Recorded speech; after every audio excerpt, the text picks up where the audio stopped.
probably noticed I haven't said a lick about Bill Cosby until now. Well, I did the other day, but it was really President Obama talking about Bill Cosby and not me.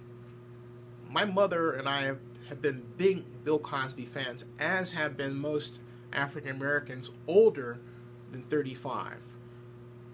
Because we remember the Cosby image that was best displayed during the Cosby Show when Bill Cosby played Dr. Cliff Huxtable.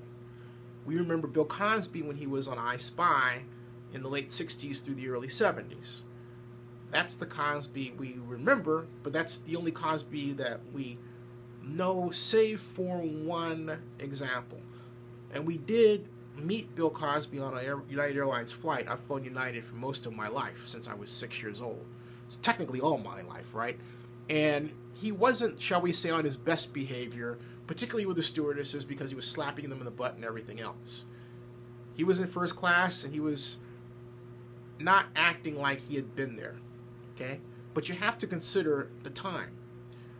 This was a time when a lot of African Americans were not known for having money or status, let alone being able to fly on an airplane, which was much more expensive to do in those days than it is today.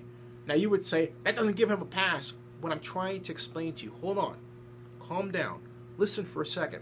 What I'm trying to explain is that at that moment at the time, okay, his behavior was understandable, although caddish.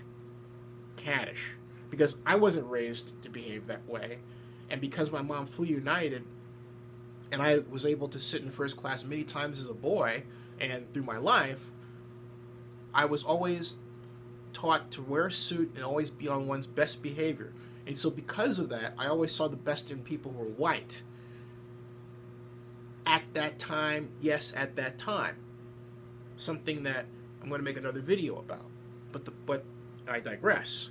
My point here is that we did see that other side, or a little glimpse of Bill Cosby, but I never associated that with how far he may take it by having some sort of plot to allegedly give quaaludes to young women.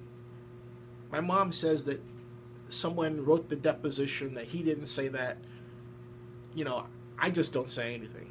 My mom is 80. I understand what she's trying to say. She doesn't want to believe it. I don't want to believe it either. You would hate to think that someone would be that horrible to want to do that. And I still hope it isn't true, but hey, what can you do, right?